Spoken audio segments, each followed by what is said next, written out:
Good morning, students. I greet all of you in this channel. Today, I will teach you about voice. What is voice? Voice जिसको हम हिंदी में वाच्य कहते हैं. Voice is that form of verb which shows that subject does something or something is done to the subject.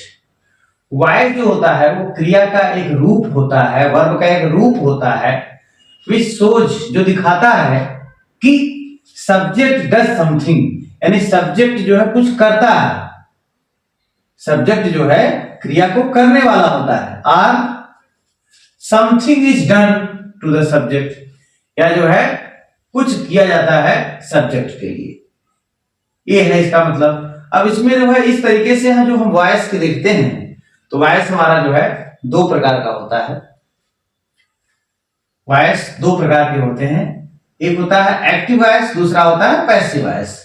Active voice क्या होता है? Active voice is the form of verb which shows the subject does something. Active voice जो है क्रिया का एक ऐसा रूप होता है जो यह दिखाता है कि सब्जेक्ट कुछ काम करता है. जैसे हम इसको एग्जांपल के माध्यम से समझेंगे. Ravi plays cricket, Ravi cricket खेलता है. अब इसमें देखिए रवि जो सब्जेक्ट है हमारा, सब्जेक्ट जो है वो प्लेज क्रिया को, प्लेज जो क्रिया है उसको करने वाला कौन है? रवि है. अब ये सेंटेंस में जब एक्टिव वॉइस हम तब कर सकते हैं जब सब्जेक्ट जो है क्रिया को करने वाला स्वयं हो. क्रिया को करने वाला जब सब्जेक्ट हो तो उसी वर्ब को जो है हम एक्टिव वॉइस कर सकते हैं. इसलिए यहां पर हम कह सकते हैं कि सेंटेंस हमारा एक्टिव वॉइस में है. एक्टिव वॉइस क्यों? क्योंकि खेलने वाला जो काम होता है वो रवि करता है, इसलिए इसको हम एक्टिव वॉइस में. पैसिव वॉइस क्या होता है? पैसिव वॉइस जैसा कि नाम से ही है कि passive voice is the form of verb. एक क्रिया का एक ऐसा रूप होता है which shows that जो दिखाता है कि something is done to the subject. something is done to the subject, यानी कुछ जो है सब्जेक्ट के लिए किया जाता है. इसमें क्या है कि सब्जेक्ट कोई क्रिया नहीं करता है बल्कि सब्जेक्ट के लिए कोई काम किया जाता है. ये बताता है हमारा पैसिव वॉइस. जैसे यहां पर लिखा हुआ है cricket is played by Ravi. यहां पर जो है क्रिकेट इज प्लेड, क्रिकेट खेला जाता है रवि के द्वारा. यहां पर क्रिकेट खेला जाता है रवि के द्वारा.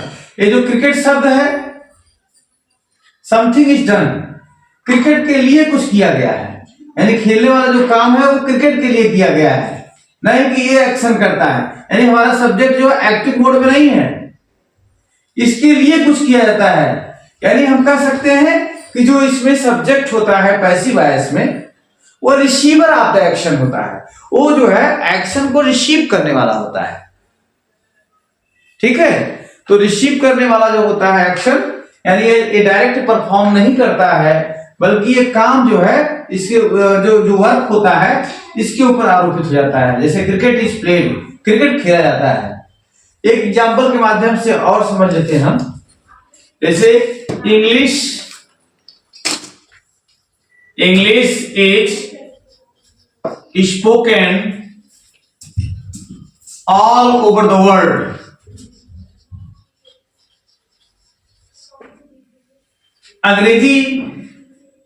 अंग्रेजी पूरे विश्व में बोली जाती है. अंग्रेजी पूरे विश्व में बोली जाती है.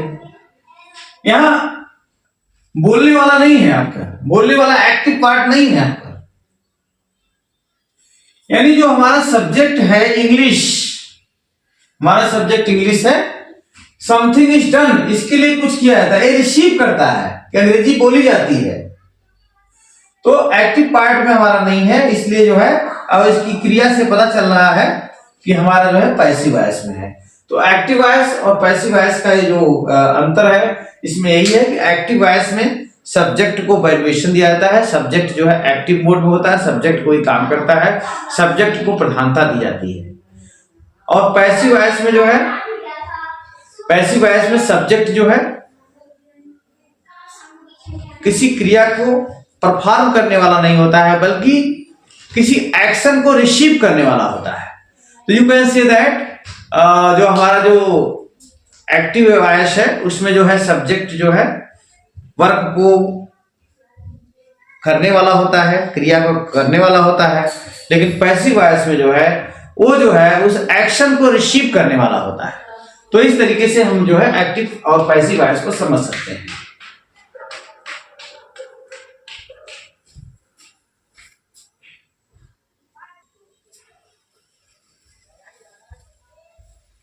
एक्टिव वॉइस से पैसिव वॉइस में हम बदलना चाहते हैं असर्टिव सेंटेंस का, तो एक्टिव से पैसिव वॉइस बनाते समय ऑब्जेक्ट को सब्जेक्ट बना दीजिए। ऑब्जेक्ट को सब्जेक्ट और सब्जेक्ट को ऑब्जेक्ट के स्थान पर ले आते हैं।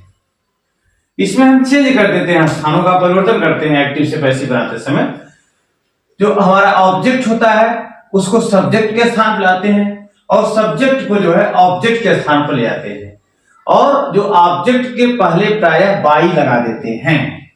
इतना कंप्लीट हो जाएगा। फिर इसमें पैसिव वॉइस की हेल्पिंग वर्ब लिख करके वर्ब की थर्ड फॉर्म लिख देते हैं। ठीक है, पैसिव वॉइस में केवल वर्ब की थर्ड फॉर्म का ही प्रयोग करें। पैसिव वॉइस जब बनाएंगे तो इसमें वर्ब की थर्ड फॉर्म का ही प्रयोग करना है। फिर देखिए, एक्टिव वॉइस से पैसिव वॉइस बनाते समय कुछ चीजें हैं, जैसे सब्जेक्ट के रूप में आई है तो इसको पैसिव वॉइस में बाई मी लिख देंगे, आई को बाई मी। वी है तो इसको बाई अस कर देंगे, यू है तो बाई यू, दे है तो बाई देम, ही है तो बाई हिम कर देंगे, और सी है तो बाई हर कर देते हैं। इस तरीके से हमने देखा कि एक्टिव वॉइस से पैसिव वॉइस बदलने में दो तीन चीजें महत्वपूर्ण हमारे सामने मिलकर आई हैं कि इसमें क्या करेंगे, ऑब्जेक्ट को हम सब्जेक्ट बना देंगे और सब्जेक्ट को ऑब्जेक्ट के स्थान पर ले आते हैं, और फिर ऑब्जेक्ट के पहले बाई लिख देते हैं। फिर जो है इसमें पैसिव वॉइस की हेल्पिंग वर्ब लिखेंगे, वो जरूरी है, टू बी फॉर्म वर्ब होती है, और उसके साथ वर्ब की थर्ड फॉर्म लिख देते हैं। और ये जो प्रोनाउन होता है, इस प्रोनाउन को जो है हम सब्जेक्ट है तो ऑब्जेक्टिव केस में बना देते हैं, उसको ऑब्जेक्टिव केस में ऑब्जेक्ट के रूप में, जैसे आई है तो बाई मी, वी है तो बाई अस। इस तरीके से हम सेंटेंस को कर सकते हैं। जैसा देखिए, टेंस का हमने जो है लिख दिया है एक्टिव से पैसिव बनाने के लिए क्रियाओं के फॉर्म। जैसे देखिए, टेंस प्रेजेंट टेंस है, प्रेजेंट इंडेफिनिट टेंस में जो पैसिव वॉइस का फॉर्म लिखेंगे हम, तो प्रेजेंट टेंस के जो है पैसिव वॉइस में जो हेल्पिंग वर्ब लगाएंगे ई जायमान लगता है, यानी present indefinite tense. Present indefinite tense का जो जब इसको हेल्पिंग वर्ब बनाएंगे तो हेल्पिंग वर्ब उसकी ई जायमान होती है, इसके साथ वर्ब की थर्ड फॉर्म लगती है। और प्रेजेंट कंटीन्यूअस टेंस का is being, am being, are being हो जाता है। और परफेक्ट टेंस में वही हैज बीन, हैव बीन हो जाता है। ठीक है, और प्रेजेंट परफेक्ट टेंस यानी परफेक्ट टेंस का परफेक्ट कंटीन्यूअस टेंस का बनता ही नहीं है, चाहे वो प्रेजेंट परफेक्ट कंटीन्यूअस टेंस का हो, चाहे पास्ट परफेक्ट कंटीन्यूअस टेंस का हो, चाहे फ्यूचर परफेक्ट कंटीन्यूअस टेंस का हो, इसका पैसिव वॉइस नहीं बनता है। तो हमारा कहने का तात्पर्य है कि प्रेजेंट इंडेफिनिट टेंस की जो हेल्पिंग वर्ब होती है इसमें पैसिव वॉइस में इज, एम, आर होती है। अब इसको जो है सब्जेक्ट के अनुसार जैसा होगा वैसा लिखा जाता है, चाहे इज हो, एम हो, आर हो। लेकिन कंटीन्यूअस में यही जयमाल होता है, लेकिन उसके साथ बीइंग जुड़ जाता है, बीइंग, बीईआईएनजी। और जो परफेक्ट में हम जाते हैं प्रेजेंट परफेक्ट में, तो प्रेजेंट परफेक्ट में चूंकि आप जानते ही हैं एक्टिव वॉइस में हैज है लगता है, तो इसमें हैज के साथ हैज बीन और हैव के साथ हैव भी लग जाता है। और पास्ट टेंस में जब हम चलते हैं पास्ट इंडेफिनिट में, तो पास्ट इंडेफिनिट में पैसिव वॉइस में जो सहायक क्रिया हमारी यूज होती है या वाज और वर होती है। और कंटीन्यूअस में क्या होता है, वाज के साथ बीइंग लग जाता है और वर के साथ बीइंग लग जाता है, बीइंग।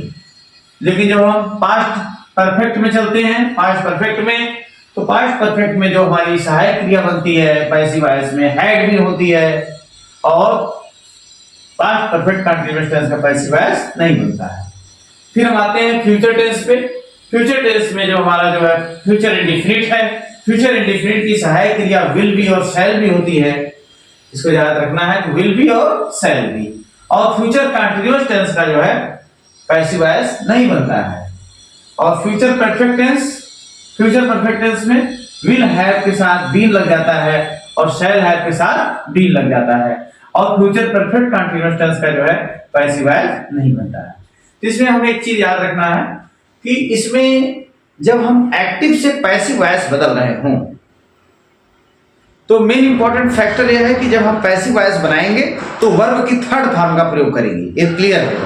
लेकिन इसमें सहायक क्रियाओं को हमें याद रखना चाहिए। सहायक क्रियाएं, पैसिव वॉइस की सहायक क्रियाएं अगर याद नहीं रहेंगी तो क्वेश्चन गलत हो जाएगा। इसलिए सहायक क्रियाओं का मैंने एक चार्ट यहाँ पर बनाया है। अगर इस चार्ट को ध्यान से पढ़ लेंगे और बहुत आसानी से आप लोग याद कर सकते हैं, तो इससे जो है टेंस से संबंधित अगर कोई आ गया तो आप कभी गलत नहीं कर सकते हो। इससे संबंधित छोटा भी एग्जाम्पल हो सकता है, बड़ा भी एग्जाम्पल है। कंपटीशन एग्जाम में और इंटर की परीक्षाओं में जो है, हाई स्कूल की परीक्षा में, इंटर की परीक्षा में और कंपटीशन के एग्जाम में जो है इससे छोटे छोटे बड़े बड़े क्वेश्चन आते हैं। लेकिन अगर आपको टेंस का नॉलेज है, टेंस की सहायक क्रियाएं अगर पता चल जाए, सहायक क्रियाएं अगर आपको क्लियर हो जाए तो आपका कभी गलत नहीं हो सकता है, क्योंकि आपको मालूम है कि सब्जेक्ट को ऑब्जेक्ट बनाते हैं, ऑब्जेक्ट को सब्जेक्ट बनाते हैं, वो क्लियर है। केवल आपको वर्ब वाले में मिस्टेक होता है। तो इस फॉर्म को आप याद कर लें। इज एम आर जो है प्रेजेंट इंडेफिनिट टेंस में यूज होता है, कंटीन्यूअस में इसके साथ बीइंग लग जाता है और परफेक्ट में जो है हैज बीन, हैव बीन हो जाता है।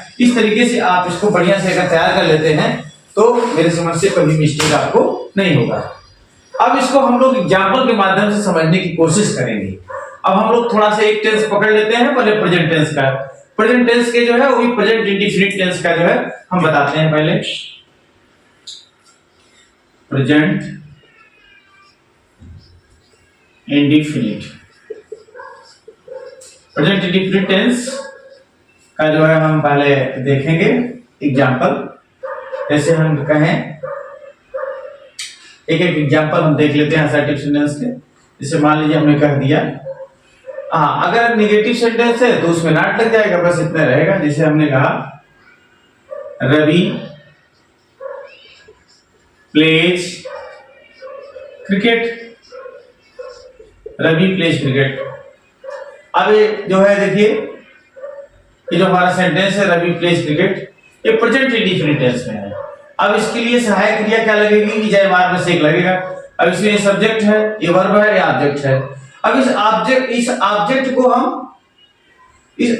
को हम सब्जेक्ट बना दें। ये हमारा एक्टिव वॉइस में है,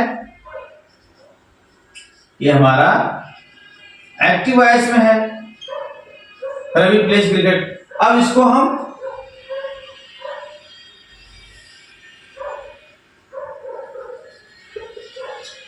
पैसिव वॉइस में बनाएंगे हम।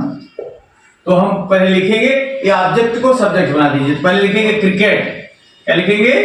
क्रिकेट। क्रिकेट सिंगुलर सब्जेक्ट है, इसके साथ इज लगेगा, क्रिकेट इज। और चूंकि प्ले है तो प्ले का थर्ड फॉर्म क्या होगा? प्लेड। Cricket is played. और ये जो है रवि उधर चला जाएगा और इसके साथ बाई लग जाएगा, by Ravi. Cricket is played by Ravi. आपने देखा इसका प्रयोग हो गया, प्रेजेंट इंडेफिनिट के माध्यम से हमने बना दिया। अब देखें हम कंटीन्यूअस का एक एग्जांपल ले लेते हैं। कंटीन्यूअस का एक एग्जांपल लेते हैं।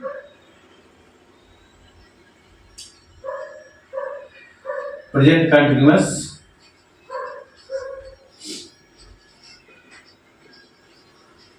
प्रेजेंट कंटीन्यूअस टेंस का एक एग्जांपल हम लेते हैं। जैसे Ravi is playing cricket. Ravi cricket खेल रहा है, रवि क्रिकेट खेल रहा है। अभी प्रेजेंट कंटीन्यूअस टेंस है, इसको पैसिव वॉइस में बनाएंगे तो इज एम आर के साथ बीइंग लग जाएगा। तो ऑब्जेक्ट हमारा क्रिकेट है, रवि सब्जेक्ट है, तो ऑब्जेक्ट को सब्जेक्ट बनाइए, हो जाएगा cricket is being,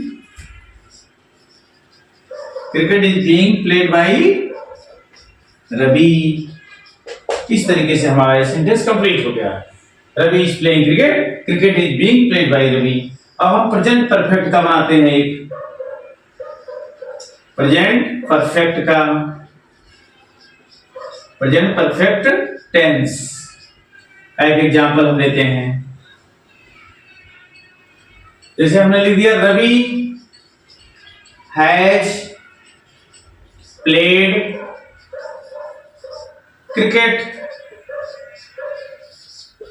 Ravi cricket खेल चुका है। अब यहाँ पर ये सब्जेक्ट है, ये वर्ब है, ये क्या है, ऑब्जेक्ट है। हमारा सेंटेंस प्रेजेंट परफेक्ट में है, तो हमें पहले क्रिकेट जो है ऑब्जेक्ट को यहाँ सब्जेक्ट बनाएंगे। तो हम लिखेंगे पैसिव वॉइस में क्रिकेट, क्रिकेट के साथ हैज है, हैज बीन हो जाएगा। इसमें देखिए लिखा has been, have been, cricket has been, cricket has been played by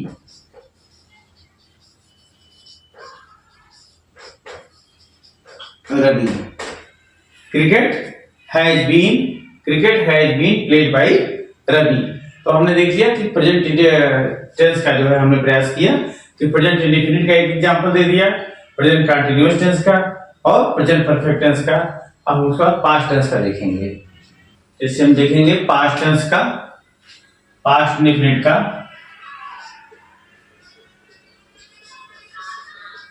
past indefinite tense का एग्जांपल। अब इसमें देखिए एक्टिव में हमने लिखने का प्रयास किया है। एक्टिव वॉइस में पहले इसका हो जाएगा पैसिव वॉइस। जैसे मान लीजिए हमने लिख दिया Ravi played,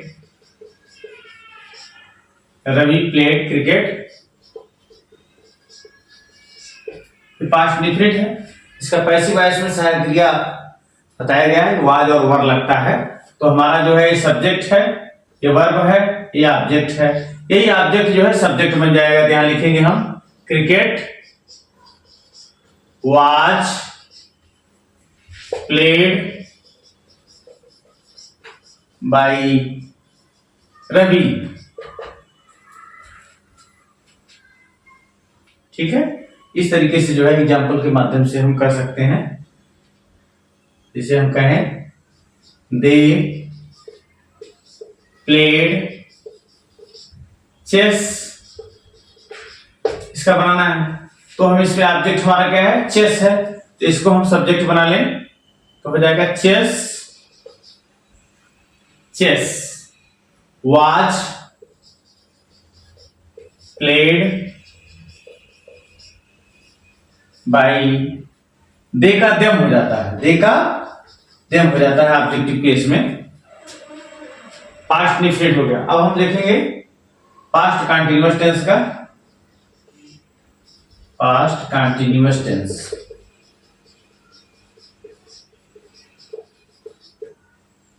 past continuous tense के एक्टिव में हम लिखते हैं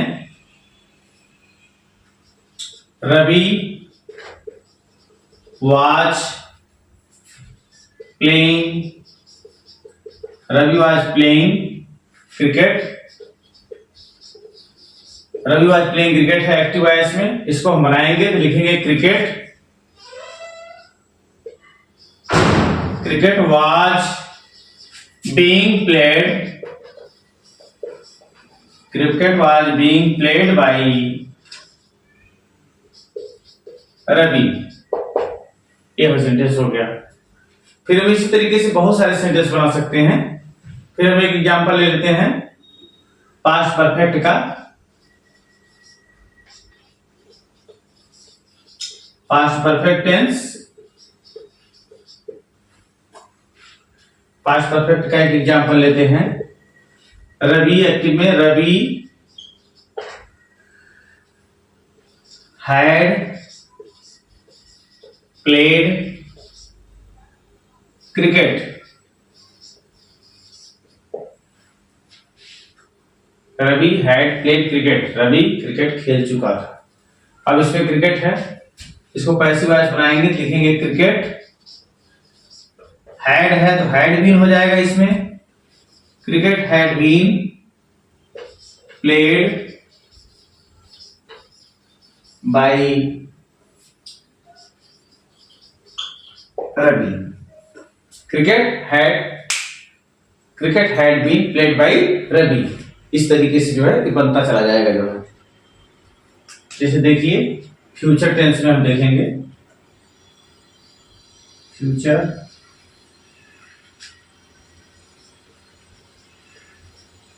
future indefinite, future indefinite tense का हम जो है एक्टिव सेंटेंस एक लिख रहे हैं, उसका पैसिव वॉइस बनाएंगे हम।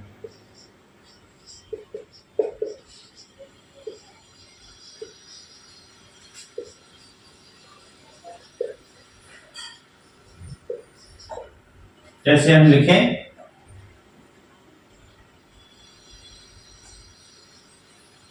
आई शैल प्ले क्रिकेट, मैं क्रिकेट खेलूंगा।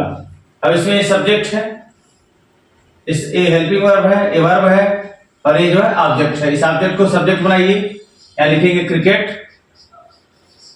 हमने बताया है अभी उस पे चार्ट में मैंने लिखा था टेंस के कि ये जो है फ्यूचर इंडिफिनिट में विल बी और शैल भी लगता है। तो क्रिकेट सिंगुलर सब्जेक्ट है, इसके साथ क्या लगेगा आपको मालूम होना चाहिए, आई और बी के साथ शैल लगता है। आई और बी के साथ शैल लगता है, तो उसके साथ आई बी के साथ शैल भी लगेगा, और अदर सब्जेक्ट के साथ विल भी लगता है। तो क्रिकेट के साथ यहां विल भी लिखिएगा। क्रिकेट विल बी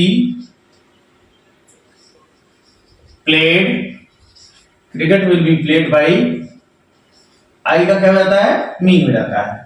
इस तरीके से cricket will be played by me. और हम देखेंगे फ्यूचर कंटिन्यूअस टेंस का नहीं बनता है, फ्यूचर परफेक्ट का बनता है। फ्यूचर परफेक्ट टेंस, इसका हम एक्टिव वॉइस का सेंटेंस लिखेंगे I shall have, I shall have play cricket, I shall have play cricket। अब इसमें ये सब्जेक्ट है, ये हमारा ऑब्जेक्ट है। ये जो है फ्यूचर परफेक्ट टेंस है। फ्यूचर परफेक्ट टेंस में जो है विल हैव बीन और शैल हैव बीन लगता है। इसको हम बनाएंगे, लिखेंगे यहाँ पर क्रिकेट पैसिव वॉइस में, cricket will have been, cricket will have been played by, cricket will have been played by me। इस तरीके से जो है क्लियर हो गया। यह आपका जो है एक्टिव से पैसिव वॉइस बनाने का जो है एक फार्मूला है। डियर स्टूडेंट्स, आज हमने जो है वॉइस पर जो है एक इंट्रोडक्टरी क्लास आपका लिया है, जिस पर हमने बताया कि व्हाट इज वॉइस, वॉइस क्या होता है। वॉइस जो है एक क्रिया का रूप होता है, जो कि जिसमें या तो सब्जेक्ट कोई काम करता है या कुछ सब्जेक्ट से करवाया जाता है। यानी हम कह सकते हैं कि या तो सब्जेक्ट कोई काम करता है या कुछ something is done to the subject, या कुछ किया जाता है सब्जेक्ट से। यानी हम कह सकते हैं कि जब सब्जेक्ट जो है काम को स्वयं करता है, क्रिया को स्वयं करता है, तो उस प्रकार की क्रिया को हम बोलते हैं एक्टिव वॉइस।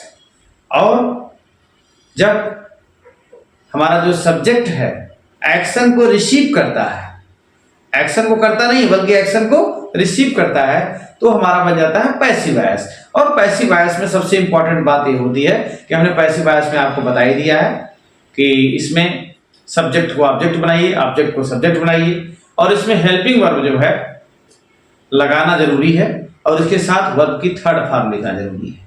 ये लिख करके आप इसको जो है बना सकते हैं, समझ सकते हैं। तो आप लोगों ने जो है बड़ा समय दिया, बहुत अच्छा है। और हमारी वीडियो को जो है आप लोग लाइक करिए, शेयर करिए, और इसको जो है जो नए लोग हैं सब्सक्राइब करिए और मोटिवेट करिए। कोई अगर इसमें से कोई क्वेश्चन आपको समझ नहीं आता है तो पूछ सकते हैं, ठीक है। Thank you for watching.